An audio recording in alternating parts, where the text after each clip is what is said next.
The communist world is feeling the power of the ballot box. In the Soviet Union, the reformers have... Picture this. Hungary, 1956. The streets of Budapest are alive with the sounds of freedom, rebellion, and the clattering of typewriters as journalists scramble to document the uprising. Fast forward to an alternate reality where the Hungarian Revolution of 1956 not only succeeded but did so with panache, leaving a trail of stunned Soviet officials and jubilant Hungarian citizens. Let's dive into this whimsical what-if scenario and explore the hilarious, yet serious, implications of a victorious Hungarian revolution. First, let's imagine the initial days of victory.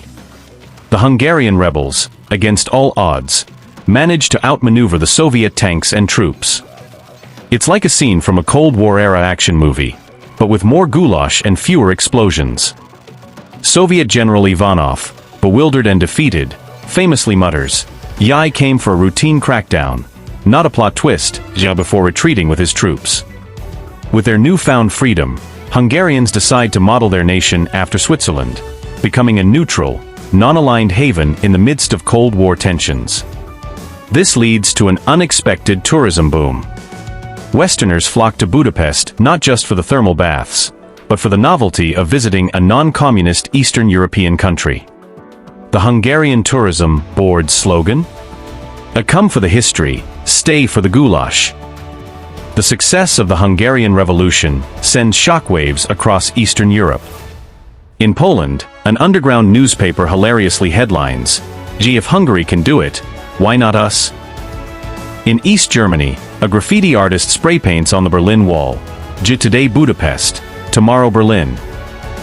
It's a slogan so catchy, even the Stasi can't help but chuckle before erasing it. Back in Moscow, Premier Nikita Khrushchev is having a rough week. His favorite borscht is cold, his shoes are too tight, and now he's lost Hungary. Rumor has it, he tries to make sense of it all by drawing diagrams on his office wall, only to realize he's accidentally invented tic-tac-toe. Well, at least I'm good at something, he sighs. Freed from Soviet control, Hungary embarks on a series of economic reforms. The New York Times headlines, "Hungary, the comeback kid of Europe."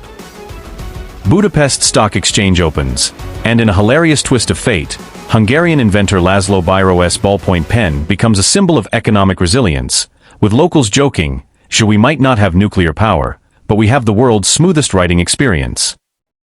The arts in Hungary flourish.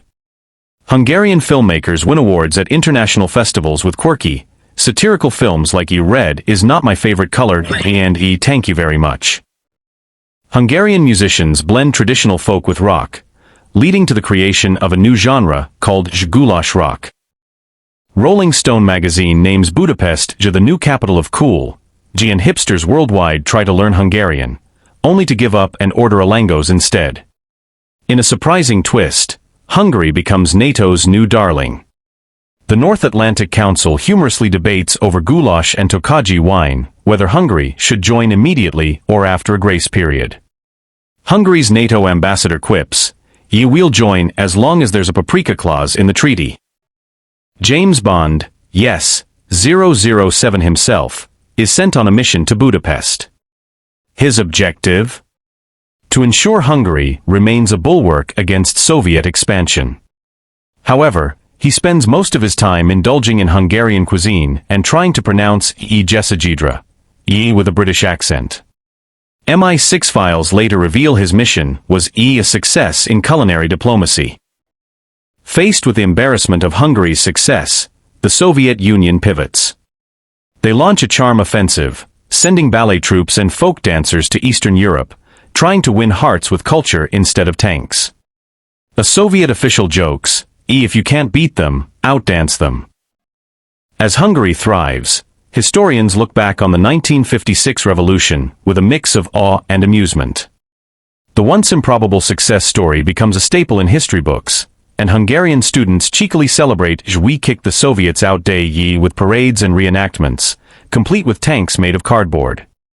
In this alternate reality, the Hungarian Revolution of 1956 not only succeeds, but does so in a way that transforms Hungary into a beacon of hope, humor, and resilience. The country becomes a quirky, beloved member of the global community, where every citizen knows that sometimes, the best way to deal with history's harsh realities is with a hearty laugh and a bowl of goulash.